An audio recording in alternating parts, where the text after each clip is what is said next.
Is anyone else tired of hearing this lie that Elon Musk is some big brained super genius who sees the chessboard differently? He's making all the moves when that's clearly not true, that he's dumb, he's just a moron. He doesn't understand how our government works or clearly how his own social media platform works, because it seems like every other day Elon is caught on Twitter breaking the law. It happened yesterday and again today with a video that Elon shared, which just explicitly shows him being a criminal in the Wisconsin Supreme Court race. It is why he had to delete it. It is why he is panicking, and we are going to get into it all. But before we do, if I could quickly ask you to leave a like on this video, and if you haven't already and you enjoy our channel, to hit that subscribe button. It goes a long way, and it really does mean a lot to me. Now, before we can get into the video that Elon just deleted because he knows he is breaking the law and posting it, I want to hear from the man calling him out the most. That is Ben Wickler, chair of the Wisconsin Democratic Party. This is a colossally important race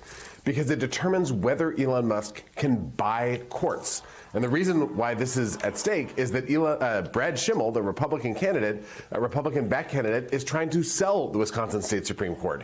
You know, nationally, Elon Musk and Donald Trump are threatening to impeach judges. They are ignoring judicial orders. If they can just go in and buy whatever court, whatever office they want, we have an even higher level of crisis in our system of democracy in this country. Voters don't like Elon Musk. He is incredibly unpopular in Wisconsin. And Susan Crawford, when she's on the campaign trail, she talks about her own background as a prosecutor and as a judge defending Planned Parenthood when she was a private attorney. Then she says, now let me tell you about my opponent, Elon Musk. And the crowd roars. This is going to be an election that shows that Elon Musk can come in with whatever amount of money he wants, but voters are rejecting the total corruption of our system that Brad Schimmel and Elon Musk represent. Ben, this race is already the most expensive judicial race in American history, I believe. Talk about how that money is being spent on the ground. What are you seeing the money flow coming in from the left and from the right? And what kind of ads are up on the airwaves? And we know about Elon's stunt with the $1 million, but what else is happening there on the ground in this big money election? So Elon Musk has handed out $3 million checks. We don't know how many millions of dollars he's on the hook for people who signed his petition. He's given $3 million to the Wisconsin Republican Party, its biggest gift ever. And he spent $20 million on super PACs, some of them running ads all over the state, and some of them hiring people from Texas to come to Wisconsin and knock on doors. On the other side, more than 175,000 people have given to Susan Crawford's campaign. The Democratic Party of Wisconsin, we've been able to break our own spring fundraising records. We have thousands of volunteers knocking on doors today and tomorrow. wisdems.org/volunteer. You can help out.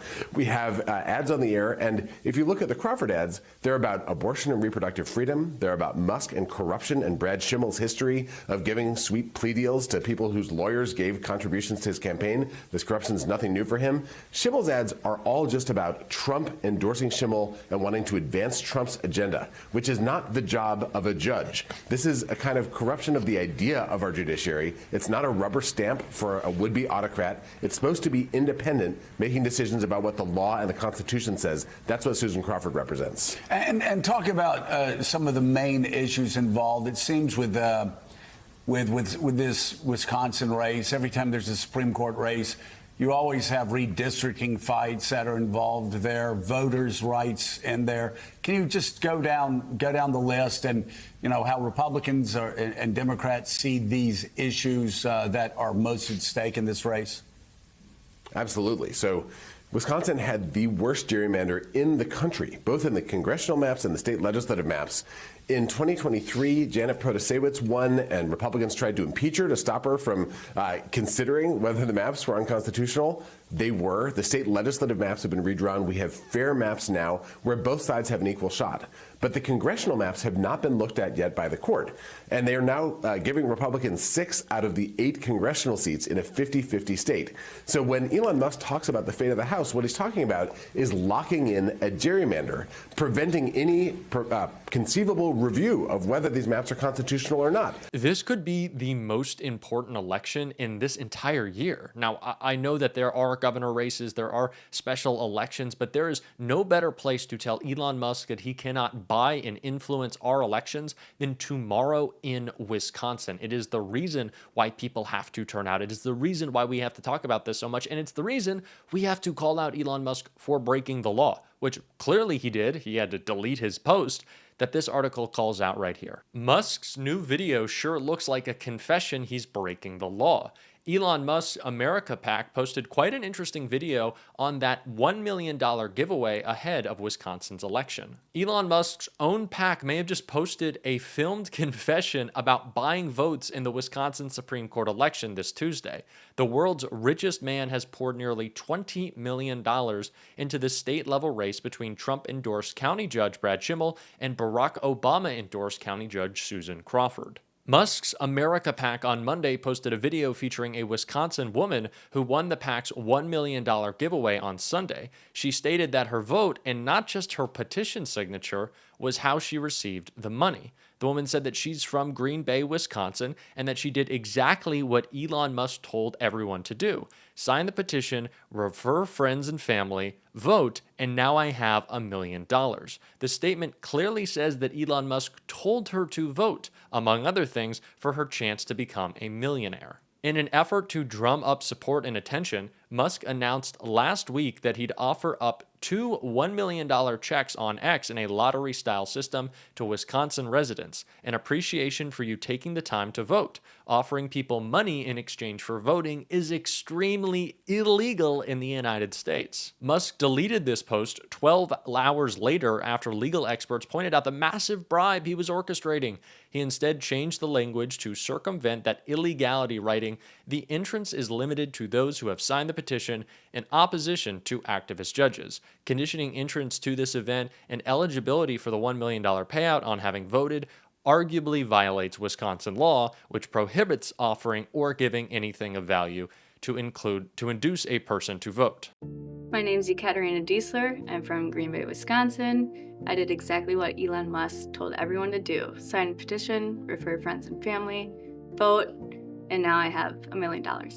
It is so crazy to me that the phrase we like to come back to, every Republican accusation is really a confession of the truth about them, hits so hard here.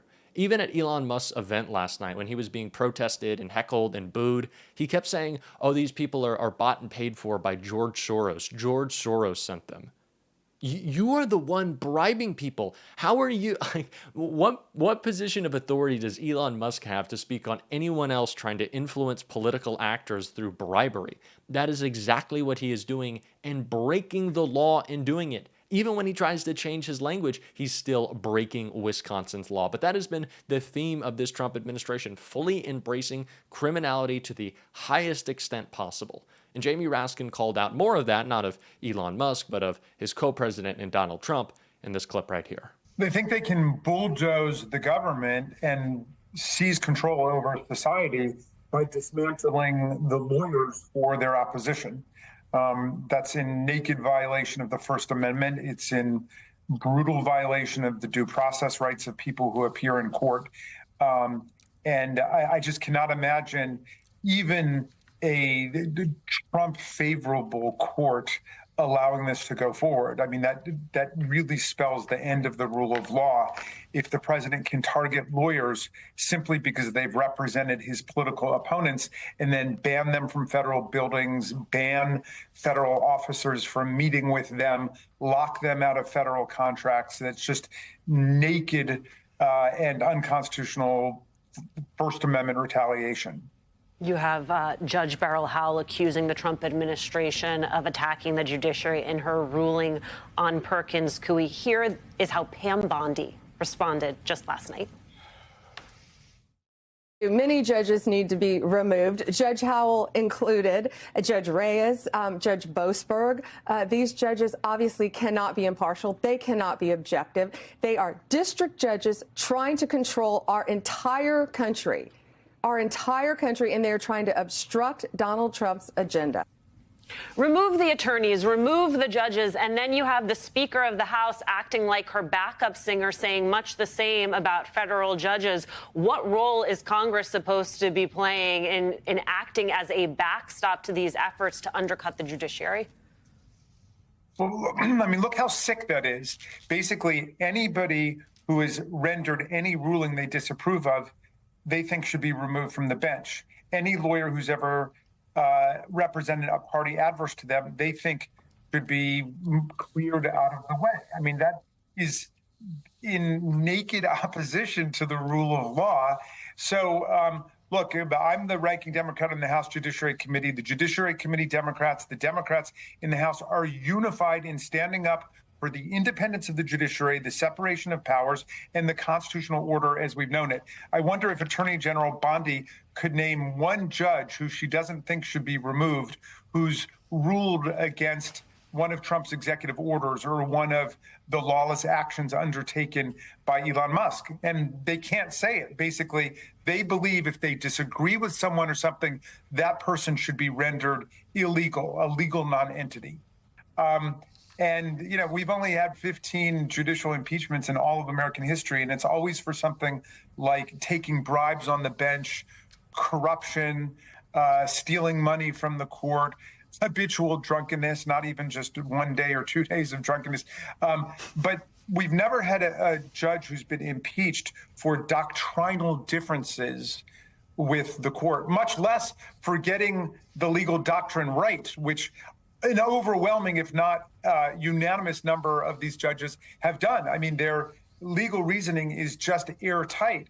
And that's why Donald Trump is so furious and outraged, and why, you know, all the king's men are running around talking about impeachment, because they can't contest what these judges have actually ruled. So they're coming to our committee next week, and they're going to, you know, have their big hearing on the rogue judges, because they're saying never before has a president seen so many of his executive orders struck down before. History's never seen a president engage in so much illegality before. This is terrifying illegality, and Republicans, unsurprisingly, are pretty quiet about it. And I often think that sometimes too many elected Democrats are as well, especially on the issue of immigration, afraid to call out the immoral and illegal mass deportation plan because they don't want to seem soft on the issue.